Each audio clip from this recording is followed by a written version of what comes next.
अस्सलामुअलैकुम friends, welcome to my academy. तो friends, आज मैं वापस आपको वेलकम करता हूँ रिएक्ट ज़ीरो टू हीरो की सीरीज़ के अंदर।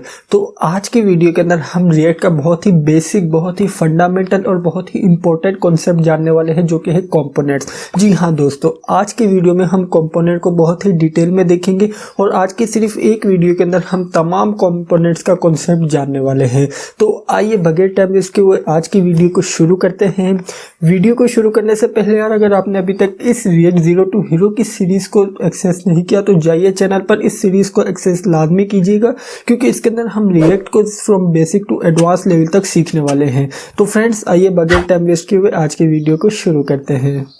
तो फ्रेंड्स, हम आ चुके हैं अपने VS कोड में। बेसिकली ये वो कोड है जो हमने अपने प्रीवियस वीडियो के अंदर देखा था। तो आपको तो मालूम है, अगर आप रिएक्ट ज़ीरो टू हीरो की सीरीज़ को फॉलो कर रहे हैं तो आपको तो मालूम होगा ही कि हमने अपनी प्रीवियस वीडियो के अंदर जाना था कि हम किस तरीके से अपना एक कंपोनेंट क्रिएट कर सकते हैं। तो आज की वीडियो के अंदर हम इस कंपोनेंट के कॉन्सेप्ट को आगे लेकर चलते हैं और फर्दर हम कंपोनेंट्स को एक्सप्लोर करते हैं। तो आइए अब हम यहाँ पर सबसे पहले यार ये जान लेते हैं कि कंपोनेंट बेसिकली होता क्या है।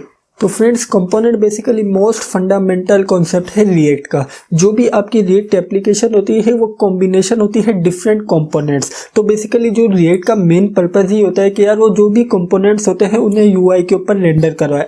तो फ्रेंड्स, अगर आपको मेरी स्क्रीन के ऊपर ये इमेज हो रही है तो इससे आपको और भी ज़्यादा क्लियर हो जाएगा कि किस तरीके से रिएक्ट जो है यूआई के ऊपर कंपोनेंट्स को रेंडर करता है।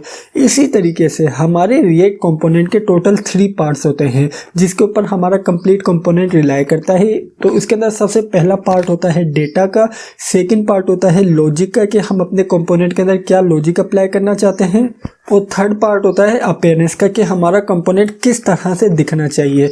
तो फ्रेंड्स, ये तो हमने बात कर ली कि कंपोनेंट होता है क्या। अब हम कंपोनेंट की रीयूजेबिलिटी के बारे में बात कर लेते हैं कि यार किस तरीके से हम अपने कंपोनेंट को रीयूज कर सकते हैं।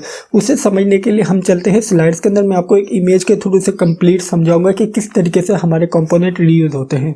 तो फ्रेंड्स, कंपोनेंट की जो रीयूजेबिलिटी है वो हम इस डायग्राम से समझेंगे।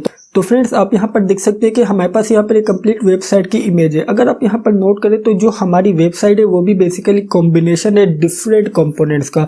तो इसके अंदर अगर आप यहाँ पर नोट करें तो हमारे पास यहाँ पर कुछ लिस्टिंग आ रही है। बेसिकली अगर आप यहाँ पर वीडियो को पॉज करें और सोचें कि यार क्या हमारे पास यहाँ पर हम लिस्ट का कंपोनेंट बार बार क्रिएट किया, लेट से कि हमारे पास यहाँ पर 3 लिस्ट है, तो क्या हमने यहाँ पर 3 लिस्ट सेपरेटली क्रिएट की है? नहीं, ऐसा नहीं है। हमारे पास यहाँ पर बेसिकली क्या हो रहा है कि एक ही कंपोनेंट है वो मल्टीपल टाइम रीयूज हो रहा है। ये किस तरीके से होता है ये भी हम अपनी वीडियो के अंदर देखेंगे आज की। तो बेसिकली हमने ये होता है कंपोनेंट रीयूजेबिलिटी कि आपके पास अगर एक सिमिलर कंपोनेंट है और आप उसे रीयूज करना चाहते हैं तो रिएक्ट आपको फीचर प्रोवाइड करता है कि यार अपने कंपोनेंट को रीयूज कर सकते हैं। इसी तरीके से अगर आप यहाँ पर नोट करें तो यहाँ पर नेस्टिंग कंपोनेंट का भी कॉन्सेप्ट यूज हो रहा है। अगर आप यहाँ पर नोट करें तो हमारे पास यहाँ पर जो रिजल्ट नाम का जो कंपोनेंट है, इसके अंदर हमारे पास लिस्टिंग के जो हमारे पास कंपोनेंट है वो डिस्प्ले हो रहा है। बेसिकली यहाँ पर नेस्टिंग कंपोनेंट्स का भी कॉन्सेप्ट यूज हो रहा है। तो हम यहाँ पर ये दोनों कॉन्सेप्ट देख लेते हैं और अपना एक रिएक्ट का ब्रांड न्यू कंपोनेंट क्रिएट करते हैं। उससे आपको और भी ज़्यादा क्लियर हो जाएगा। तो आइए उसे देखने के लिए चलते हैं हम अपने VS कोड में। तो फ्रेंड्स, हम आ चुके हैं अपने VS कोड में। तो अब हम यहाँ पर क्या करेंगे, अब हम यहाँ पर सबसे पहले कंपोनेंट क्रिएट करेंगे। तो फ्रेंड्स, कंपोनेंट क्रिएट करने के भी हमारे पास 2 रूल्स हैं जिन्हें आपको फॉलो करना पड़ेगा। उसी के साथ साथ एक और आपके पॉइंट आपकी नॉलेज के अंदर इजाफा करने के लिए पेश करता हूँ कि बेसिकली हमारे पास कंपोनेंट 2 टाइप्स के होते हैं। फर्स्ट होता है फंक्शनल कंपोनेंट, सेकंड होता है क्लास बेस कंपोनेंट।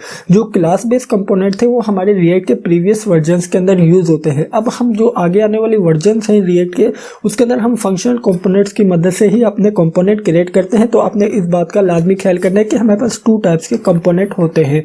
तो अब हम अपनी सीरीज के अंदर फंक्शनल कंपोनेंट से यूज करेंगे, क्योंकि मॉडर्न रिएक्ट प्रोजेक्ट के अंदर हमेशा ही फंक्शनल कंपोनेंट यूज होते हैं। तो फ्रेंड्स, अब हम 2 रूल्स ऑफ रिएक्ट कंपोनेंट के बारे में बात कर लेते हैं कि वो 2 रूल्स हैं क्या। बेसिकली 2 रूल्स के अंदर फर्स्ट रूल ये है कि आपके रिएक्ट कंपोनेंट का जो नेम होता है उसका जो फर्स्ट लेटर होगा वो हमेशा कैपिटल होगा। और सेकंड रूल ये कि जो आपका रिएक्ट का कंपोनेंट है उसे कुछ ना कुछ वैल्यू को रिटर्न करना चाहिए।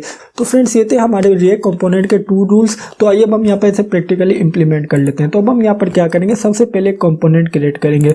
एक और ज़रूरी बात कि जब भी आप रिएक्ट का कंपोनेंट क्रिएट करेंगे तो आप यहाँ पर सोर्स के अंदर बेस्ट प्रैक्टिस बता रहा हूँ आपको कि रिएक्ट के जो सोर्स नाम का जो फोल्डर है इसके अंदर आपने सिंपल एक कंपोनेंट के नाम से फोल्डर क्रिएट करना है। उसके अंदर आपने ऐसे कंपोनेंट्स को क्रिएट करना है।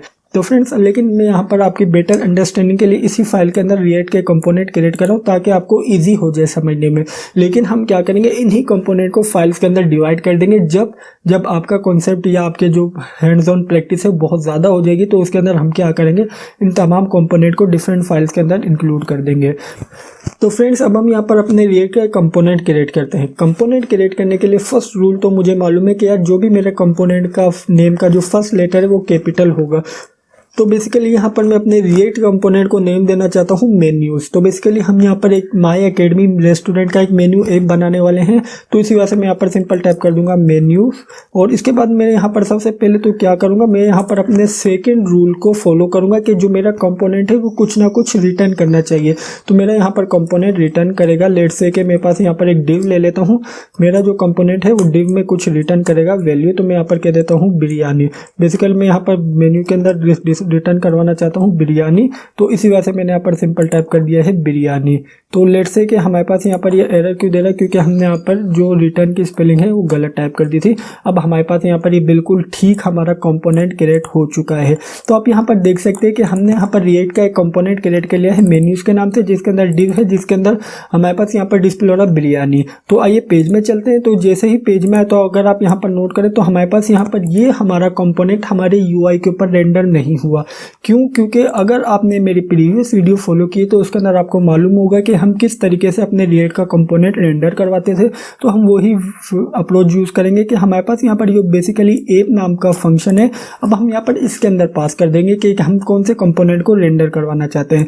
तो एक और ज़रूरी बात कि जो हमारा कंपोनेंट है वो सिर्फ एक ही चीज़ रिटर्न करेगा। लेट से कि बेस्ट अप्रोच ये होती है कि रिएक्ट के या तो आप डिव के अंदर कोई चीज़ रिटर्न करके दें या फ्रेगमेंट के अंदर रिएक्ट के आप कोई चीज़ रिटर्न करके दें। तो इसी वजह से हम यहाँ पर डिव का यूज़ करेंगे। हम डिव के अंदर जो भी हमें आइटम को रेंडर करवाना होगा हम वो करवाएंगे। तो हम यहाँ पर एक काम करेंगे, हम यहाँ पर h1 की जगह सिंपल डिव टैग इंक्लूड करेंगे। तो हम यहाँ पर डिव टैग के अंदर ये तमाम आइटम को इंक्लूड करने वाले हैं। तो अब हम यहाँ पर डिव टैग के अंदर बेसिकली किस तरीके से इस कंपोनेंट को रेंडर करवाएंगे, तो हम यहाँ पर जो हमारा कंपोनेंट का नेम है हम सिंपल वो टाइप कर देंगे इस डिव टैग के अंदर। लेट से कि मेरे कंपोनेंट का नेम है मेन्यूज, तो मैंने यहाँ पर सिंपल मेन्यूज टाइप कर दिया। तो इस तरीके से क्या होगा, इस तरीके से मेरा ये जो कंपोनेंट है मेन्यूज वाला कंपोनेंट जो है वो रेंडर हो जाएगा मेरे ऐप नाम के कंपोनेंट के अंदर। और मैंने अपने ऐप नाम के जो भी कंपोनेंट है उसको रेंडर करवाया है यूआई के ऊपर। तो अगर आप यहाँ पर नोट करें तो हमारे पास यहाँ पर नेस्टिंग कंपोनेंट का कॉन्सेप्ट यूज हो रहा है कि हमारे पास सबसे पहला कंपोनेंट है ऐप के अंदर हमने एक और कंपोनेंट इंक्लूड किया है मेन्यूज। तो इसके अंदर बेसिकली कंपोनेंट की नेस्टिंग हो रही है। तो आइए सेव करते हैं। सेव करने के बाद चलते हैं अपने पेज में। तो अगर आप यहाँ पर पेज में नोट करें तो हमारे पास यहाँ पर यूआई के ऊपर डिस्प्ले हो रहा है बिरयानी। तो इस तरीके से हमने यहाँ पर एक न्यू मेन्यूज के नाम से एक कंपोनेंट क्रिएट किया, उसे फ्रंट एंड के ऊपर रेंडर करवाया है। तो फ्रेंड्स इस तरीके से हम अपने कंपोनेंट को क्रिएट कर सकते हैं। तो फ्रेंड्स अब हम यहाँ पर एक स्टेप और एडवांस की तरफ मूव करते हैं। अब हम यहाँ पर अपनी इस फोल्डर के अंदर या अपने इस प्रोजेक्ट के अंदर अब कुछ इमेजेस और कुछ डेटा को इंक्लूड करना चाहते हैं। लेट्स से कि मैंने यहाँ पर जो मेरा ऐप नेम के नाम से जो प्रोजेक्ट है इसी के साथ साथ मैंने यहाँ पर एक फोल्डर क्रिएट किया हुआ है मेन्यूज के नाम से। अगर आप यहाँ पर इस मेन्यूज के नाम से फोल्डर में देखें तो हमारे पास यहाँ पर कुछ इमेजेस है। अब मैं चाहता हूँ कि मैं अपने इस प्रोजेक्ट के अंदर ये इमेजेस को इंक्लूड करूँ। तो मैं यहाँ पर सबसे पहले इसे करूँगा कट और जाऊँगा अपने इस प्रोजेक्ट के अंदर और मैं यहाँ पर पब्लिक नाम के फोल्डर के अंदर इन्हें कर दूंगा पेस्ट। तो अब हम यहाँ पर बेसिकली क्या कर रहे हैं, अगर आप यहाँ पर नोट करें तो हमारे पास यहाँ पर जो मेन्यूज के नाम से जो फोल्डर है, जो इमेजेस का फोल्डर है, वो हमने पब्लिक नाम का जो फोल्डर है उसके अंदर इंक्लूड कर दिया। क्योंकि मैंने आपको जब रिएक्ट का इंट्रोडक्शन की वीडियो के अंदर आपको बताया था कि जो भी हमारी इमेजेस या स्टैटिक फाइल होंगी वो हम अपने पब्लिक नाम के फोल्डर के अंदर रखेंगे। तो इसी वजह से मैंने यहाँ पर इस फोल्डर के अंदर इन तमाम इमेजेस वगैरह को इंक्लूड कर दिया है। ठीक हो गया। अब हमें यहाँ पर बेसिकली क्या करना है, अब हमें यहाँ पर डेटा भी इंक्लूड करना है इसमें। तो फ्रेंड्स डेटा को इंक्लूड करने के लिए मैं क्या करूँगा, सबसे पहले तो जो data.js के नाम से मेरी एक जावास्क्रिप्ट की फाइल बनी हुई है, इसे यहाँ से करूँगा कट और मैं यहाँ पर एक काम करता हूँ, मैं यहाँ पर इसे नोड मॉड्यूल या एक काम करूँगा, यहाँ पर मैं इसे पब्लिक के अंदर ही पेस्ट कर देता हूँ। फिलहाल बाद में हम इसे अरेंज कर लेंगे। तो फ्रेंड्स अब मैंने यहाँ पर क्या किया, मैंने यहाँ पर सिंपल data.js के नाम से जो फ्यू फाइल थी वो मैंने यहाँ पर ऐड कर दी। अब मैं यहाँ पर क्या करूँगा, सिंपल जो मेरे पास यहाँ पर जो डेटा है मैं इसे यहाँ से यहाँ तक करता हूँ कॉपी और मैं जो अपने कंपोनेंट वाली फाइल है उसके अंदर इसे इंक्लूड कर दूंगा। तो फ्रेंड्स मैं यहाँ पर सबसे पहले तो इस डेटा को मैनुअली ऐड करूंगा अपने कंपोनेंट के अंदर, इसे आइटरेट करके अपने इस डेटा को अपने कंपोनेंट के अंदर रेंडर कराऊंगा। तो सबसे पहले एक काम करता हूँ, मैं यहाँ पर इसे मैनुअली ऐड कर देता हूँ। लेट्स से कि मेरे पास यहाँ पर मेन्यू का नेम क्या है, बिरयानी। तो जो मेरा मेन्यू नाम का कंपोनेंट है, अब मैं यहाँ पर इसके अंदर H1 टैग के अंदर ऐड कर देता हूँ बिरयानी सिंपल। तो मैं यहाँ पर सिंपल टाइप कर देता हूँ H1 के अंदर, जो हो गया हमारे पास यहाँ पर बिरयानी आ जाएगा। तो फ्रेंड्स मैं यहाँ पर साथ के साथ चेक कर लेता हूँ कि क्या मेरे पास यहाँ पर बिरयानी ऐड हो चुका है। तो आप यहाँ पर देख सकते हैं कि मेरे पास यहाँ पर H1 टैग के अंदर बिरयानी भी ऐड हो चुका है। इसी के साथ साथ अब मैं यहाँ पर क्या करूँगा, मैं यहाँ पर जो इसके जो इंग्रेडिएंट्स है, अब मैं उसे भी यहाँ से यहाँ तक करता हूँ कॉपी और अपने कंपोनेंट के अंदर ऐड करता हूँ। तो मैं यहाँ पर अपने कंपोनेंट के अंदर इसे ऐड करूँगा H3 टैग के अंदर। तो बेसिकली H3 टैग का जो फॉन्ट साइज है वो बहुत ज़्यादा ना तो बड़ा है ना छोटा है, तो इस वजह से मैंने यहाँ पर इसके अंदर सिंपल H3 टैग के अंदर इसे इंक्लूड कर लिया है। अब हम यहाँ पर चलते हैं अपनी स्क्रीन के अंदर। तो आप यहाँ पर देख सकते हैं कि हमारे पास यहाँ पर राइस, चिकन एंड टोमेटोज भी ऐड हो चुके हैं हमारे इस कंपोनेंट के अंदर। अब हम यहाँ पर इसी तरीके से अपने इस कंपोनेंट के अंदर ये इमेज इंक्लूड करना चाहते हैं बिरयानी की। तो मैं यहाँ पर क्या करूँगा, सबसे पहले इसका जो पाथ है उसे कर लेता हूँ कॉपी, और इसी तरीके से मैं यहाँ पर अपने कंपोनेंट के अंदर इमेज टैग के अंदर इसे ऐड कर दूंगा ऐड। तो मैं यहाँ पर सिंपल इमेज टैग इंक्लूड करूंगा और इसके सोर्स के अंदर जो मैंने अभी पाथ कॉपी किया, मैंने सिंपल इसे ऐड कर दिया। इसी तरीके से मैं यहाँ पर अल्टरनेट के अंदर बता दूंगा सिंपल, मैं यहाँ पर अल्टरनेट के अंदर बता देता हूँ बिरयानी। तो आइए अब हम यहाँ पर क्या करेंगे, सबसे पहले तो इसे करते हैं कॉपी और चलते हैं अपने फ्रंट एंड पर, देखते हैं कि क्या हमारे पास यहाँ पर कंपोनेंट रेंडर हो चुका है। तो आप यहाँ पर देख सकते हैं कि हमारे पास यहाँ पर एक कंप्लीट कंपोनेंट रेंडर हो चुका है। तो फ्रेंड्स आप यहाँ पर देख सकते हैं कि सबसे पहले हमारे मेन्यू का नेम डिस्प्ले हो रहा है बिरयानी, इसी तरीके से उसके इंग्रेडिएंट्स और इसी तरीके से उसकी इमेज। तो इस तरीके से हमने जाना कि यार हम किस तरीके से अपने कंपोनेंट के अंदर डिफरेंट टाइप्स का डेटा ऐड कर सकते हैं, जिसके अंदर हमने यहाँ पर H1 टैग का डेटा भी ऐड किया और इस 3 टैग के अंदर भी डेटा ऐड किया, उसी तरीके से इमेज भी ऐड किया। तो आप यहाँ पर देख सकते हैं कि इस तरीके से हम अपने कंपोनेंट को रेंडर करवा सकते हैं, अपने कंपोनेंट के अंदर डेटा इंक्लूड कर सकते हैं। और अब हम यहाँ पर बात कर लेते हैं कि यार हम किस तरीके से अपने कंपोनेंट को रीयूज कर सकते हैं। लेट्स से कि मेरे पास यहाँ पर जो मेरा जो मेन्यू आइटम की जो मेरा एक प्रोजेक्ट होगा या मेन्यू आइटम का जो पेज होगा, उसके अंदर आपके अंदाजे से क्या मेरे पास यहाँ पर सिर्फ एक मेन्यू होगा? नहीं, मेरे पास यहाँ पर मल्टीपल मेन्यूज होंगे। तो उसके लिए मेरे पास यहाँ पर क्या सिनेरियो होगा या किस तरीके से मेरे पास यहाँ पर क्या मैं इस मल्टीपल मेन्यूज यहाँ पर जो मेन्यूज नाम का जो मेरा कंपोनेंट है उसे कॉपी पेस्ट करके उसके अंदर इंक्लूड करूंगा? नहीं, मैं यहाँ पर अपने इस जो मेन्यू नाम का जो मेरा यहाँ पर कंपोनेंट है उसे रीयूज करूंगा। तो फ्रेंड्स अब हम यहाँ पर कंपोनेंट रीयूजेबिलिटी के बारे में बात कर लेते हैं कि यार जहाँ पर मैंने यहाँ पर ऐप नाम के कंपोनेंट के अंदर रेंडर करवाया है मेन्यूज को, तो मेरे पास यहाँ पर इसी के अंदर मैं क्या करूँगा, सिंपल लेट से कि मैं यहाँ पर एक और मेन्यू ऐड करना चाहता हूँ, तो मैं यहाँ पर इसे कर लूँगा पेस्ट। तो फ्रेंड्स मैंने यहाँ पर अपने एक कंपोनेंट को 4 टाइम रीयूज किया है। तो आप यहाँ पर देख सकते हैं कि मेरे पास यहाँ पर सेम कंपोनेंट 4 टाइम्स डिस्प्ले हो रहा है। तो फ्रेंड्स ये मेरे पास कॉन्सेप्ट है कंपोनेंट रीयूजेबिलिटी का। तो आइए पेज में चलते हैं। तो फ्रेंड्स जैसे ही पेज में है तो आप यहाँ पर देख सकते हैं कि हमारे पास यहाँ पर सेम कंपोनेंट 4 टाइम्स रेंडर हुआ है। लेकिन अब हमारी नेक्स्ट अप्रोच आने वाली वीडियोस के अंदर क्या होगी कि यार कंपोनेंट सेम होगा लेकिन उसका डेटा डिफरेंट होगा। तो आप यहाँ पर देख सकते हैं कि जो हमारे पास यहाँ पर ऑब्जेक्ट के अंदर डेटा पड़ा है, अब हम यहाँ पर सिंपल वो डेटा रेंडर करवाएंगे अपनी आगे आने वाली वीडियोस के अंदर कि हमारा किस तरीके से एक कंपोनेंट मल्टीपल टाइप्स का डेटा लेकर और किस तरीके से मल्टीपल डेटा फ्रंट एंड के ऊपर डिस्प्ले करवाएगा, ये हम अपनी नेक्स्ट वीडियो के अंदर देखेंगे। आज की वीडियो के अंदर हमने देखा कि हम किस तरीके से कंपोनेंट को क्रिएट कर सकते हैं और किस तरीके से अपने कंपोनेंट को रीयूज कर सकते हैं।